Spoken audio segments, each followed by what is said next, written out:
Let me tell you one hard lesson. One time, an agent gave me a fake phytosanitary certificate to save time. I did not verify. The goods got to Turkey and the authorities discovered it. My sesame seeds had to be shipped back to Nigeria. Now, double freight, falling prices, complete loss. Hello. Today, we're talking about something many Nigerians dream about, which is how to start exporting agricultural products from Nigeria. I'm going to show you the real steps with my own experiences, mistakes, and lessons, so you don't have to waste valuable time and money. If you want to succeed in export, you must follow the right process. The first step is to start with documentation. Before you think of sesame, cashew nuts, cocoa, or ginger, you must first get your paperwork right. Register your company with CAC. Apply for your export license with the NEPC, that's the Nigerian Export Promotion Council. Open a company bank account and an NXP export proceeds account with your bank as well. Please don't try to cut corners by exporting under another person's license. When trouble comes, you'll regret it. From my own experience, I once tried to be exporter, shipping agent, and everything at the same time. It didn't work. The smartest move is to focus on your product. Then get a trusted shipping agent who understands the paperwork, especially documents like phytosanitary certificate. If you delay that one, your goods can sit at the ports for a very long time. Let me tell you one hard lesson. One time, an agent gave me a fake phytosanitary certificate to save time. I did not verify. The goods got to Turkey and the authorities discovered it. My sesame seeds had to be shipped back to Nigeria. Now, double freight, falling prices, complete loss. The lesson: never compromise on documentation. The second step is to ensure you pick the right products for exports. Nigeria has so many exportable products: sesame seeds, cashew nuts, ginger, hibiscus, cocoa, even hardwood charcoal. But be careful with products like charcoal because the federal government occasionally bans export of charcoal without warning. Shea butter used to be big, but recent government restrictions now keep it for local industries alone. Now, then you have the small-scale exporters by air freight, usually targeting Nigerians in diaspora. Things like dried fish, bidakola, gari, even leaves. In fact, almost any local Nigerian spice or food is exported small to medium scale by air freight. Many in diaspora prefer trusted Nigerian suppliers over what they find abroad. Now, the big ticket or high-value commodities like sesame, cocoa, ginger, and hibiscus, they move in containers by sea freight. Going to step 3, I strongly recommend you must work with the NEPC, that's the Nigerian Export Promotion Council. This agency actually helps. They issue your export license, they organize trade fairs, they connect exporters to buyers. Sometimes they even secure discounts for international events. If you're serious about export, get close to NEPC. Sometimes foreign buyers even contact them directly to find suppliers in Nigeria. My step 4 is moving on to finding buyers. So where do you find buyers? The answer is simple. Trade shows, export events, online platforms like Alibaba, Trade Key, and Go for World Business. Even NEPC can link you to buyers like I said earlier. But always verify. A fancy email is not proof. Check company registration. Check the reputation. Do your own due diligence. This brings us with my recommended step 5, which is understanding pricing. Many beginners rush to quote prices without research. This is dangerous. Now, this is what I do. I check global commodity price data online. Start with free and reliable sources. Only pay when necessary. For local food price updates, we have built our own authentic platform called Mr. Bash Prices. It's completely free to use, so check it out. And very soon, we'll be upgrading to also include international agriculture commodity prices, which will be free again. Now, if you're targeting non-English speaking countries, research prices in their language. For example, searching sesame seed price 2025 in French brings up French market data you won't find in English. Sometimes I even pose as a buyer online just to see what suppliers are quoting. It is one of the smartest ways to understand the real market prices. Now let's get to step 6, which is payment terms. You must protect your money. Now this is one of the most important parts of export.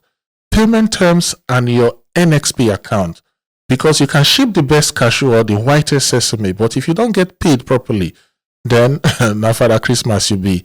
So, first of all, what is the NXP account? Every exporter must have an export proceeds account, which is shortened and called the NXP account. It is strictly regulated by the Central Bank of Nigeria. Now, here's what you need to know. When a foreign buyer pays, the money goes straight into your NXP account.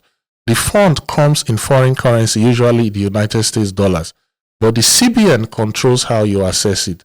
Sometimes banks convert part of it to Naira at the official exchange rate, which is usually lower than the black market rates. You can use the balance for approved purchases like imports or trade bills, but it is not as free as withdrawing money from a normal account.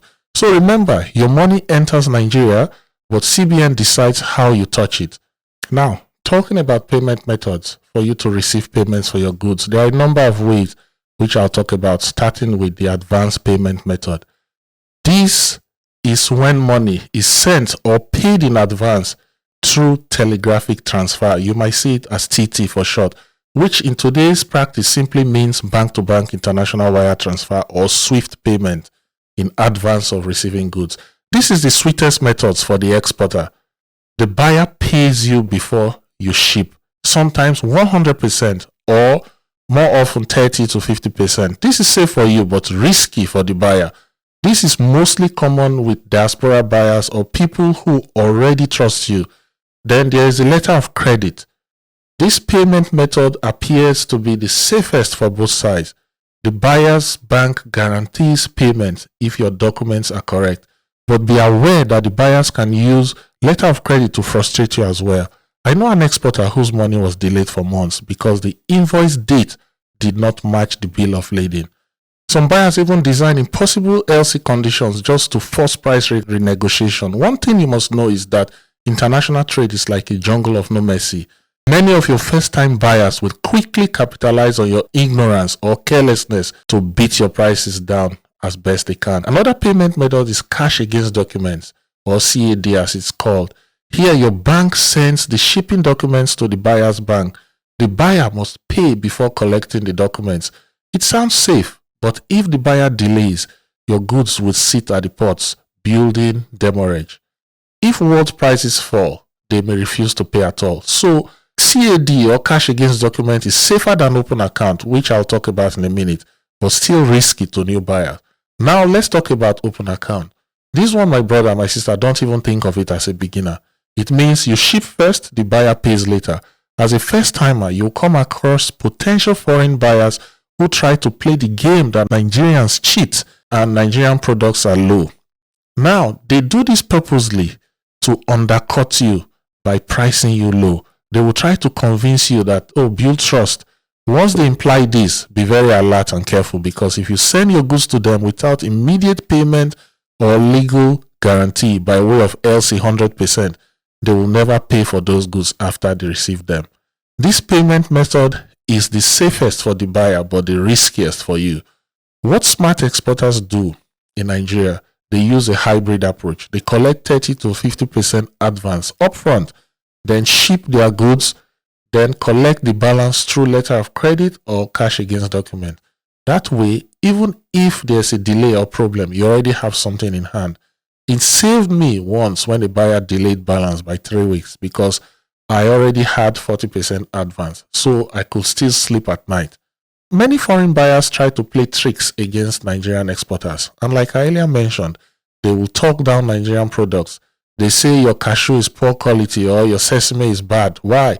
To reduce your price. Meanwhile, the same cashew they buy, they rebag in Benin Republic and suddenly the value goes up.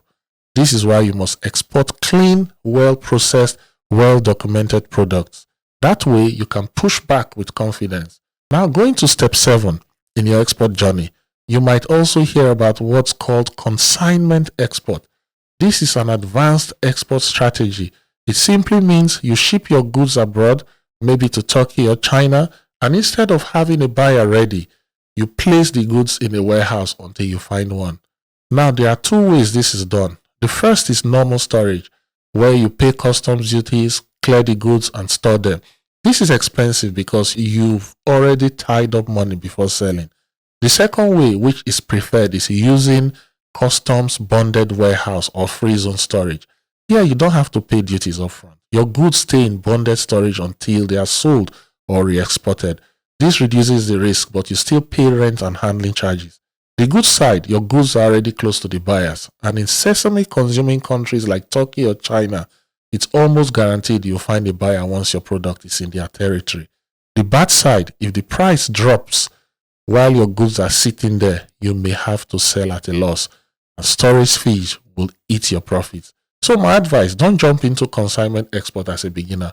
Only attempt it when you have big cash flow and trusted agents abroad who can move your goods quickly. My step 8 is that you must pay close attention to your quality and branding. One big mistake Nigerian exporters make is sending products as is, but buyers abroad want consistency. They want sesame that is properly cleaned, cashew sorted by grade, cocoa dried to standard, and if your packaging is sloppy, if your labeling is poor, it gives the buyers the excuses to price you down. But when your goods arrive neat, well documented, and properly branded, even if you are small, buyers respect you more and you can negotiate better prices. Now, on to step 9. I recommend you learn locally before going big. If you don't have deep pockets, start small. Trade locally with exporters. Watch how they handle documents. Then grow into full-time export yourself. Export is not a Ponzi scheme. It's step by step. So my people, exporting agriculture products from Nigeria is profitable, but only if you do it the right way. Register your company, get your export license, work with reliable agents, pick your products wisely, stay close to NEPC, protect your money with safe payment terms, avoid risky consignment exports until you are established, and maintain quality and branding to earn respect. Don't look for shortcuts. What looks fast can cost you millions. If this video helped you, subscribe to Passion Talks, like it and share it, and in the comments tell me which product you are most interested in exporting. See you in the next one. Goodbye.